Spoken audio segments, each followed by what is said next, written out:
And now it's time for us to make one last pass on our mountains. Going to grab the wax brush, and now it's time to create some nice trails. For example, I'm going to start at the base of this mountain, and I'm going to curve up like so. And I have about a 15 size brush with pressure about 31, just to now build on the previous detail to now create some interesting organic paths following the shape of the mountain. Now let's give it some like snow, glacial kind of feeling.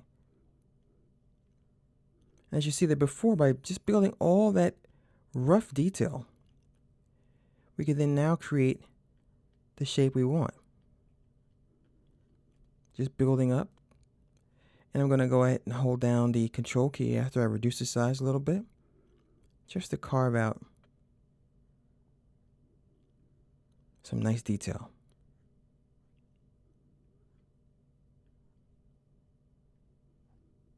Just a combination of, turn this pressure down again, a nice combination of adding all that underlying detail and then coming back using a combination of carving, smoothing, which I'm doing right now, I'm smoothing out, and building. Smooth this out a little bit. And by the time I'm done, I'm going to have some really cool shapes that will look really nice once it's fully textured.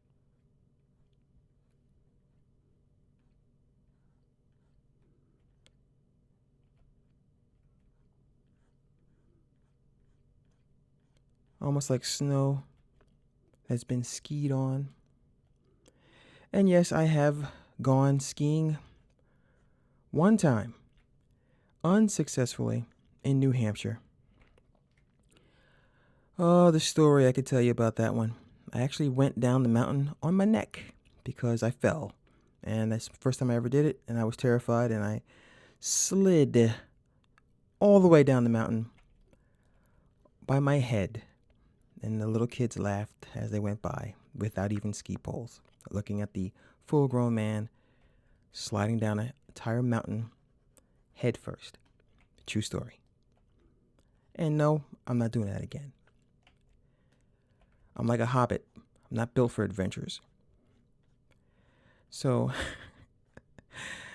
as you can see here, look at the difference now. All right, so it looks more like organic surfaces, more like a rock surface, because of all that detail that went before it. And that's really one of the key things you have to always keep in mind when you're working and you're sculpting and you're working in 3D. I'm just smoothing this out a little bit. It's going to be an ugly duckling for a long, long time until it gets to the point where the detail starts to make sense. So when you start sculpting or when you start modeling, trust me when I tell you, you're going to absolutely not like how your model looks at the beginning. And you're going to convince yourself that you can't do it. I used to do it all the time. I'm like, 10 minutes into a sculpture and going, oh, I'll never be like the people on the forums. And then you read that the people on the forums spend weeks, some days, tons and tons of time after work or after school, slowly building an amazing piece of artwork. It takes time and it takes a lot of patience.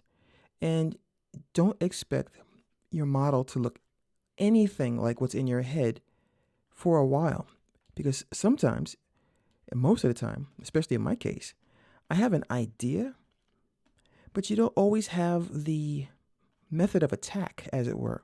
You know what you want to achieve, and then you just grab some tools, and then you start to do things that you think might give you the result you're looking for.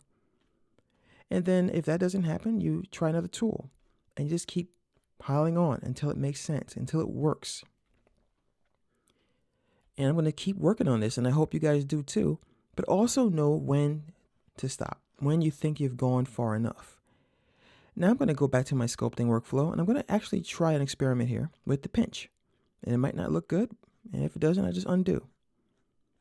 Just to try to get a little bit more hard edges in this mountain. Just pulling these sections together. And I think it's really making it pop even more. I think I like the way that looks. So pinch is really helping me out here. And I had really no inclination of using the pinch brush. And that's what I'm talking about.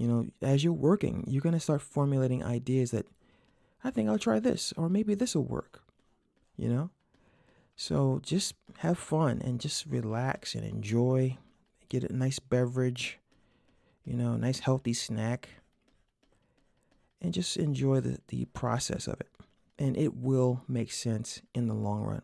And if not, something else that you have to be willing to do is start from scratch. I do it all the time. I used to sketch, and when things weren't going together, even after hours and hours of working on a sketch or designs for armor or vehicles, I'd ball it up and throw it in the garbage because it just wasn't good enough for me. And I was willing to start again. And really, you have to be able to accept that fact that if it's not good enough and you just can't quite get it where you need to go, then you might have to just ball it up and try again. And that's a part of the creative process. All right, guys, so I'm going to go ahead and save mine. I'm also going to continue working on it. I'm going to smooth it out and play with it a little bit more. And then we're going to head into the next lesson where we're going to start lighting the scene, and then we'll go ahead and texture it. All right, so please save your work, and I'll see you guys later on.